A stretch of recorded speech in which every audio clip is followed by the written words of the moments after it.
नहीं वेद प्रभुवाणी है। हम सबको रोज़ अग्निहोत्र क्यों करना चाहिए, ये जानना बहुत ज़रूरी है। वैसे मैंने पहले भी एक वीडियो बनाया था इंग्लिश में। अग्निहोत्र यज्ञ करना ईश्वर की आज्ञा है वेदों में। फिर भी लोग ये नहीं समझ पाते हैं कि इसके पीछे जो विज्ञान है वो क्या है। तो मैंने सोचा एक छोटा सा वीडियो बनाएं इसके पीछे जो विज्ञान है वो समझा सकूं। तो पहले चीज़ है, अग्निहोत्र का जो नाम है बहुत टेक्निकल है। इसके अंदर जो ये नाम से ही सब कुछ इसमें नाम में ही डिफाइंड है। जो अग्निहोत्र का जो प्रोसेस है और उसके अंदर जो कुछ भी विज्ञान है वो इस नाम में ही है।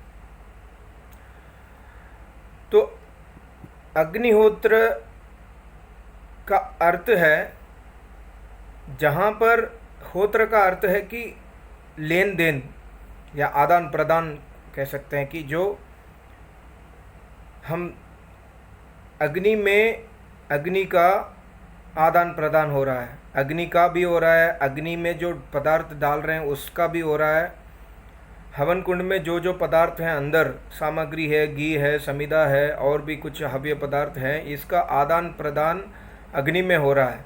आदान प्रदान का अर्थ ये हो कि समझिए कि लेन देन का क्रिया चल रहा है, या उसमें जो एक्सचेंज, जो transfer of mass energy exchange, ये सब हो रहा है अंदर। ये जो है रासायनिक क्रिया है, केमिकल प्रोसेस है अग्निहोत्र जो है। और अग्निहोत्र जो ईश्वर की पूजा है, इसका और सृष्टि का और हमारे शरीर का बहुत करीब संबंध है। हम हिंदू, मुस्लिम, सिख, ईसाई, पारसी, जैन अपने अपने उपासना करते हैं, अपने अपने पूजा करते हैं। जैसे हिंदू भाई बहन मंदिर जाके आते हैं, माथा टेक के आते हैं। मुसलमान भाई बहन वहाँ उनके मंदिर जाते हैं, क्रिश्चियन उनके मंदिर जाते हैं, बौद्ध उनके मंदिर जाते हैं। पर ये मंदिर जाके आना और ये जो उनका उपासना है उसका और सृष्टि का क्या संबंध है, अगर आप सोचेंगे तो कोई संबंध नहीं होगा, आपको कोई संबंध नहीं मिलेगा। लेकिन यज्ञ और अग्निहोत्र का डायरेक्ट संबंध है सृष्टि से। मैं यज्ञ की बात नहीं कर रहा हूँ, सिर्फ अग्निहोत्र की बात कर रहा हूँ। यज्ञ जो है सर्वश्रेष्ठ कर्म है, जो ईश्वर की पूजा यज्ञ है, जिसमें ब्रह्मा का दर्शन होता है। ब्रह्मा का अर्थ है चारों वेदों के ज्ञाता हैं। उनके सामने हम अगर अग्निहोत्र करते हैं, वो वेद मंत्र से वे ब्रह्मा जो हैं हमको बताते हैं वेद मंत्र का रहस्य, उसको यज्ञ कहते हैं। अभी हम अग्निहोत्र या होम जो हम घर में करते हैं उसके ऊपर ही मैं बता रहा हूँ आपको। केमिकल प्रोसेस तो सेम है, पर यज्ञ का जो आध्यात्मिक रिजल्ट है, आध्यात्मिक बेनिफिट है, बहुत ही अंतर है अग्निहोत्र और यज्ञ में। यज्ञ यज्ञो वै श्रेष्ठतमम कर्म है, सर्वश्रेष्ठ कर्म इस सारे संसार का कोई अगर है वो यज्ञ है। पर अग्निहोत्र के साइंस के बारे में अगर हम जानेंगे, हम अग्निहोत्र और भी मोटिवेशनल इंस्पिरेशन से करेंगे। तो मैंने बताया आपको अग्निहोत्र और सृष्टि का क्या संबंध है और शरीर का क्या संबंध है। तो अगर हम शरीर की बात कर रहे हैं, शरीर में भी अग्निहोत्र हो रहा है। शरीर के अंदर अग्निहोत्र के बिना, शरीर के अंदर हवन के बिना हमारे जीवात्मा शरीर में नहीं टिक पाएगा। हमारे अंदर पेट में जो एसिड होता है वही अग्निहोत्र का अग्नि है। जैसे हम हवन कुंड में अग्नि होता है, वैसे ये जो अग्नि है, हमारे पेट में जो एसिड के वजह से जो गर्मी पैदा हो रही है, जिसके वजह से डाइजेशन हो रही है, यही अग्नि है वहाँ पर। और वेदी जो है हमारे शरीर है, वहाँ पर वेदी हवन कुंड है। और अग्निहोत्र का अर्थ मैंने जैसे बताया कि जहाँ पर अग्नि का लेन देन, आदान प्रदान क्रिया हो रहा है। जैसे हमारे शरीर है, हम अन्न खाते हैं, अन्न अंदर जाते उसका डाइजेशन प्रोसेस शुरू होता है। डाइजेशन प्रोसेस जो है जिसमें अन्न एनर्जी कन्वर्ट होता है, जिसके जरिए जो हीट के जरिए, जैसे अग्नि के जरिए, वहाँ पर ऊर्जा का आदान प्रदान, विद्युत का आदान प्रदान। विद्युत का अर्थ जो है इलेक्ट्रिसिटी, जो हमको ऊपर भी दिखाई देते हैं जब बारिश के सीज़न में या कभी भी दिखाई देते हैं ऊपर, उसको विद्युत कहते हैं। विद्युत का अर्थ इलेक्ट्रिसिटी है। ये इलेक्ट्रिसिटी का जो इलेक्ट्रॉन, प्रोटॉन, ये जो आयॉन्स का लेन देन क्रिया जो है, आदान प्रदान क्रिया, ये सारे क्रिया हमारे शरीर के अंदर हो रहा है, जो हवन कुंड में भी होता है। और जो अन्न हम खाते हैं, जैसे चावल है, दाल है, फल है, फ्रूट, वेजिटेबल्स है, ग्रीनरीज है, पत्ता है, जो भी हम खाते हैं, ये सारे पदार्थ में जो चीज़ नहीं है वो अग्नि से मिलकर हमारे शरीर में वो चीज़ पैदा करते हैं, जिसका हम सोम बोल सकते हैं। ये जो क्रिया है ना, इसी को जैसे हम अग्निहोत्र के हवन कुंड में जो हो रहा है ना, यही क्रिया हो रहा है वहाँ पर। जो गैस, जो पदार्थ आम की लकड़ी में नहीं है, जो सामग्री में नहीं है, जो घी में नहीं है, जो अग्नि में अलग से नहीं है, पर ये सारे मिलकर जब अग्नि में आदान प्रदान क्रिया, अग्निहोत्र हो रहा है, तब वहाँ से सोमरस पैदा होता है। इसी सोमरस की बात ईश्वर कह रहे हैं कि यज्ञ करने से, हवन करने से सोम जो पैदा होता है वो सारे सृष्टि का लाभदायक है, लाभकारी है। हमारे शरीर में जो अग्निहोत्र हो रहा है उसके वजह से जो रस पैदा हो रहा है, उसी से हम जिंदा रहते हैं। तो ये यज्ञ के जो क्रिया हो रहा है, हर एक इंसान को ईश्वर ने आदेश दिया कि वेदों में कि हर एक इंसान जो भी जन्म लिया है उनको यज्ञ करना चाहिए, हवन करना चाहिए, अग्निहोत्र करना चाहिए। और मैंने पहले भी इंग्लिश में आपको बताया कि ऋषि मुनियों से पूछा, वेदों में भी बताया कि क्यों करना है अग्निहोत्र। अग्निहोत्र करने से, जैसे हमारे इंसान के शरीर या कोई भी प्राणी का शरीर जो है हमेशा हर वक्त दुर्गंध छोड़ता है, और ईश्वर ने ये कहा कि तुमको मैंने मनुष्य जीवन दिया है, तुम्हारे जिम्मेदारी है कि सारे संसार का कल्याण करो। तुम जो दुर्गंध छोड़ते हो, जैसे हमारे जो मल मूत्र निकलता है शरीर से, पसीना निकलता है, ये हवा से जब कांटेक्ट होता है, हवा में प्रदूषण हो जाता है, हवा में कृमियाँ पैदा हो जाती है, ये सबका नाश करो। ये सबका नाश जो है वो सोमरस, जो हवन कुंड में जो गैस पैदा हो रहा है उससे होता है।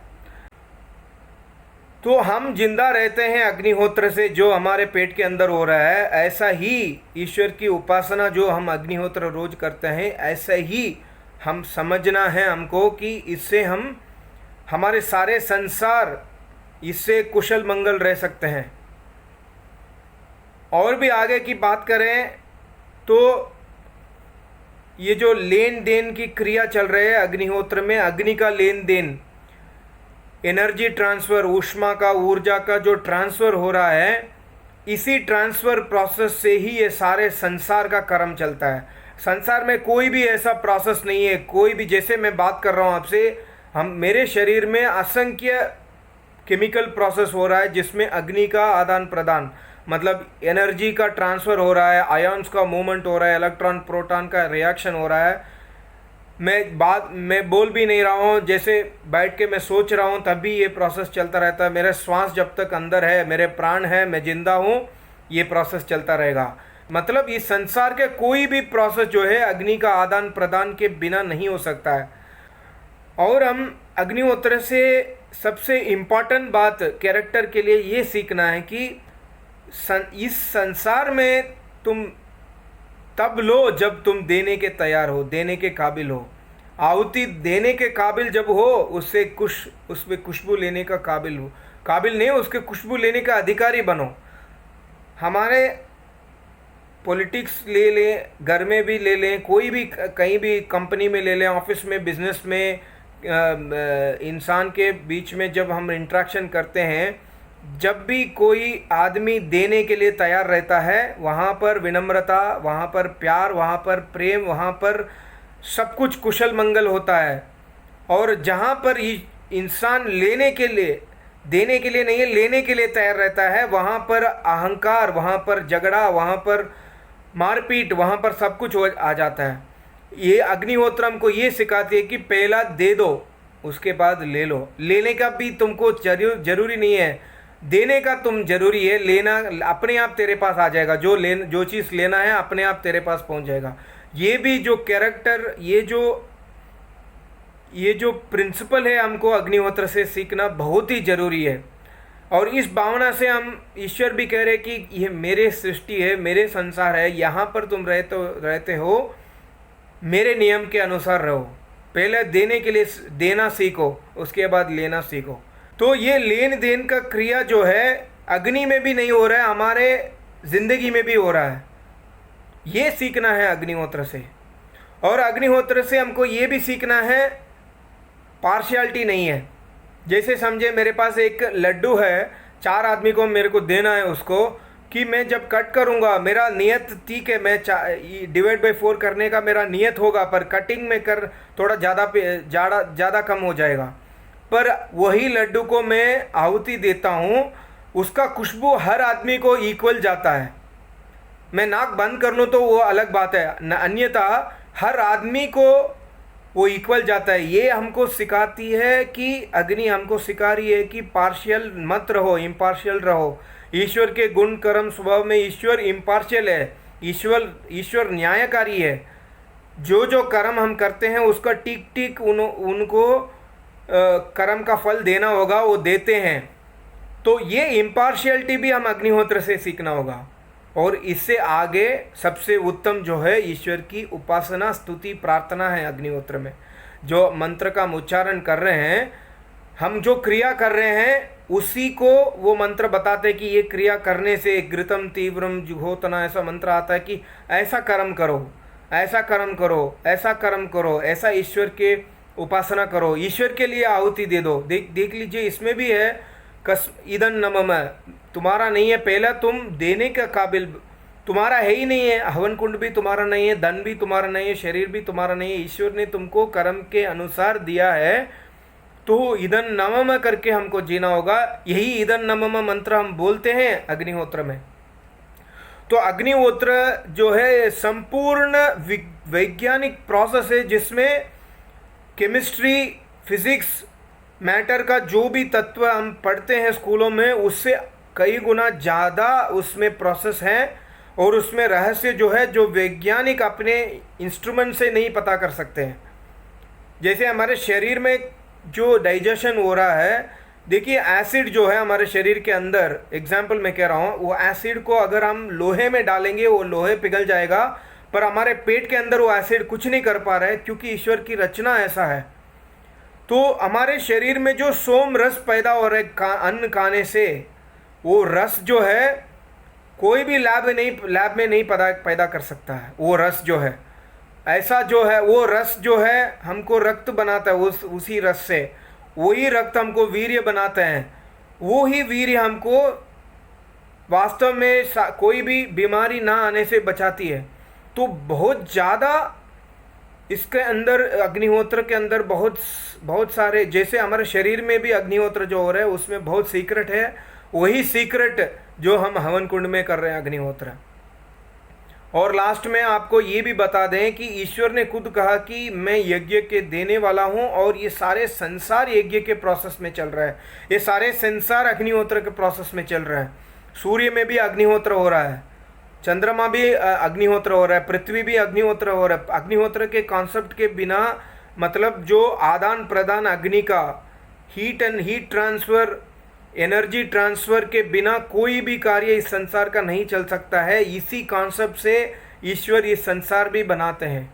ईश्वर का वेदी जो है प्रकृति होती है, प्रकृति से ईश्वर इस सारे यज्ञ कराते हैं।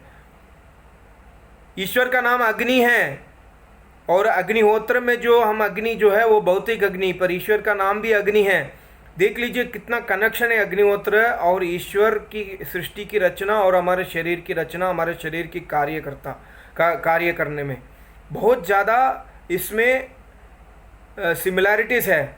और इसीलिए हर एक नर नारी को ईश्वर ने कहा कि मैं शुद्ध हूँ, तुम दुर्गंध करते हो, तुम्हारे शरीर भी शुद्ध नहीं है, तुम्हारे शरीर से सब कुछ दुर्गंध बाहर निकलते रहता है।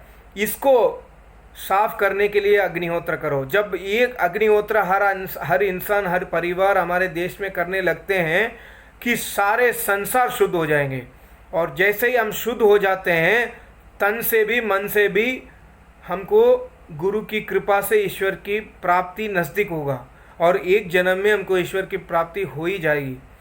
ये ईश्वर के गारंटी है, ये हर एक गुरुजनों की गारंटी है। जो गुरु वेदों के ज्ञाता हैं वही, उन्हीं को गुरु कहते हैं ईश्वर, और कोई गुरु नहीं होते हैं। तो मैंने सोचा कि एक अग्निहोत्र के बारे में एक छोटा सा वीडियो बनाऊं। अगर आपको पसंद है तो आप ये वीडियो को सबको फॉरवर्ड कीजिए, सब्सक्राइब कीजिए मेरे चैनल। मैं आपको दोबारा एक वीडियो में मिलूँगा। सबको नमस्ते। ओम